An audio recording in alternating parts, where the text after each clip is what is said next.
You are taught a specific set of rules about money. Earn a salary, budget your expenses, avoid credit cards, and quietly put whatever is left over into a savings account. This chart compares a standard bank savings yield of 0.01. In an economy with zero borrowing, you only spend what you earn. Most people would wait decades to afford a house, a car, or the capital to start a business.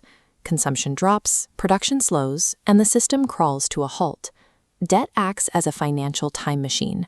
This timeline illustrates how borrowing takes future capital and pulls it backward into the present, allowing immediate consumption and business expansion today using tomorrow's income. When you take out a loan and buy something, that money becomes a business's revenue. They use that revenue to expand operations, which turns into a worker's wage. If everyone suddenly followed the advice to cut up their credit cards and hoard their cash, this interconnected cycle would stall. Economic growth would contract. The global economy requires constant borrowing to sustain its expansion. Growth stops the moment the debt cycle stalls. Zoom out to the sovereign level, and this reliance scales up. Governments rarely cover their expenses with taxes alone. When they need capital, they issue bonds, effectively IOUs sold to investors, running their operations on borrowed money. Economist Stephanie Kelton points out a mechanical reality about these deficits that counters how we usually think about government spending.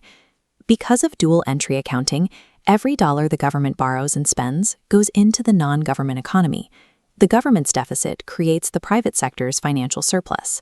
But if governments and corporations are constantly accumulating massive compounding liabilities to keep growth alive, how do they avoid collapsing under the weight of it all? Notice the heavy block labeled debt in the center. As inflation pushes wages, prices, and the overall money supply higher, the nominal value of that debt stays the same. Over time, it becomes lighter and easier to repay. Inflation is a built-in feature. It erodes static savings, acting as a stealth tax on the responsible saver to subsidize those utilizing leverage. If you can borrow and use inflation to melt away the burden, why wouldn't a government just print and borrow infinite amounts of money? The limit is enforced by the bond market. Massive institutional investors buy this sovereign debt. If they sense a government is borrowing recklessly without a plan for growth, these investors, often called bond vigilantes, will demand much higher interest rates to compensate for the risk. We saw how fast this breaks down in the UK in late 2022. Prime Minister Liz Truss announced massive unfunded tax cuts, and the bond market decided the math didn't work. Investors aggressively sold off UK government bonds, and borrowing costs spiked globally. Domestic mortgage rates surged, and the Bank of England had to step in with emergency measures to stop a total financial collapse. Investor confidence secures the $300 trillion debt engine. The system relies on a psychological balance that shifts when the fiscal math fails. This leaves us with two distinct financial realities operating side by side. The visible layer of wage labor, budgeting, and static savings fed to the masses, and the hidden layer of capital structure, asset acquisition, and strategic leverage used by the wealthy.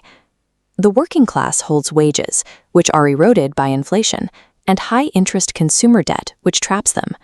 The wealthy hold productive assets, like real estate, private credit, and equities, and use fixed, low-cost debt to scale those assets, while inflation wipes out what they owe.